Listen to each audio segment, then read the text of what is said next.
একটা মাছ কেটেছে যে এই মাছটা টান দেওয়ার সাথে সাথে এই লোকটাকে পানিতে মাছটা টেনে নিয়ে গেছে। দেখুন কিভাবে মানে বড়শি কিন্তু চলে যাচ্ছে, ওই এতই বড় মাছ যে এই লোকটা টেনে উপরে নিয়ে আসতে পারছে না।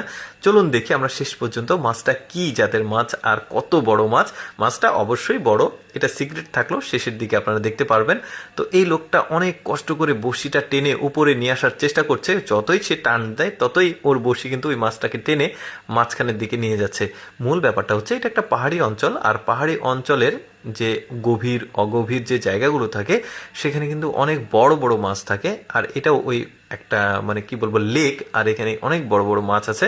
তো যাই হোক আমরা একটু দেখি সে কতটা কষ্ট করে মাছটাকে কাছে নিয়ে আসছে। যে দেখতে পাচ্ছেন একটা কারেন্টের পোল ছিল ওইখানে এসেছে, ওইখান থেকে আবার টেনে টেনে নিয়ে আসছে। তবে এই কাজটা কিন্তু অনেকটাই কঠিন। যারা মাছ ধরার অভ্যাস আছে, বিশেষ করে ফাইবার হুইল বা বড়শি দিয়ে যখন বড় মাছ গেঁথে যায় তখন ওই মাছটাকে বিভিন্ন রকম টেকনিক খাটিয়ে কিন্তু তুলতে হয়।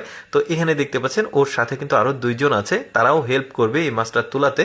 তবে খুবই কষ্টকর হবে এই মাছটা তোলা, যেহেতু বড় মাছ। দেখুন বড়শিটা কিভাবে বেঁকে গেছে। তবে এটাকে ফাইবার বলা যাবে না, কারণ এখানে বড়শিটাতে কোনো মেশিন নাই। তবে এই ফাইবারগুলো কিন্তু অনেক বেশি স্ট্রং। দেখতেই পাচ্ছেন মাছটাকে তুলবে অনেক কষ্ট করে। লোকটা কিন্তু বিভিন্নভাবে আসলে টেকনিক খাটিয়ে মাছটাকে তোলার চেষ্টা করছে, মানে উপরে নিয়ে আসার চেষ্টা করছে বড়শিটাকে। কিন্তু যতই সে উপরে আসার চেষ্টা করে মাছটা টেনে ওই যে দেখতে পাচ্ছেন সামনের দিকে নিয়ে চলে যায়।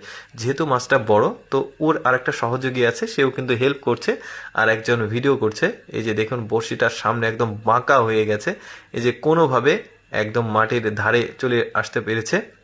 এখন চেষ্টা করছে দুই হাত দিয়ে মাছটাকে নিয়ে আসতে, আবার টেনে নিয়ে গেছে। দেখুন কি পরিমাণ বড় মাছ, চিন্তা করে দেখুন। সম্ভবত কিছু কম বেশি হলেও তো 20 কেজির উপরে হওয়ার কথা মাছটার। তো শেষ পর্যন্ত আমরা দেখি যে আসলে কি জাতের মাছ যে এতটা শক্তি তাকে টেনে নিয়ে যাচ্ছে। দুইজন তিনজন মিলে এই মাছটাকে তোলার চেষ্টা করছে। তারপরে এই যে দেখুন এবার সম্ভবত দেখা যাবে মাছটা। লোকটা দেখুন নিজের শরীরের সাথে লাগিয়ে দিয়েছে বড়শিটা যাতে ইজি হয়। এই যে দেখুন এই মাছটা দেখে কিন্তু ছোট মনে হচ্ছে, বাট না, ছোট না, একটু পরে সেটা বুঝতে পারবেন যেহেতু পানিতে আছে। এই যে দেখতে পাচ্ছেন এইটা সম্ভবত ব্ল্যাক কার্প জাতের মাছ, যেটা আসলে শামুক খেতে পছন্দ করে। মাছ সম্পর্কে আমার একটু আইডিয়া আছে। এই যে দেখতে পাচ্ছেন অনেক বড় মাছ, কিন্তু এই যে জালি যখন দিয়েছে তখন এখন বোঝা যাচ্ছে মাছটা কত বড়। এই মাছটাকে তুলে নিয়ে আসছে, এই যে দুইজন তিনজন মিলে কিন্তু এই মাছটাকে নিয়ে যাচ্ছে। তার মানে আসলে মাছটা বড়, সম্ভবত 20 কেজি ওজন হবে। তবে এই লোকটা মাছটাকে তুলেও দেখাবে। এই যে ব্ল্যাক কার্প মাছ শামুক খেতে খুবই পছন্দ করে। যাই হোক দর্শক, কেমন লাগলো আজকের এই মাছ ধরার ভিডিওটি অবশ্যই কমেন্ট করে জানাবেন। আর এইরকম এক্সেপশনাল ভিডিও প্রতিদিন দেখতে আমাদের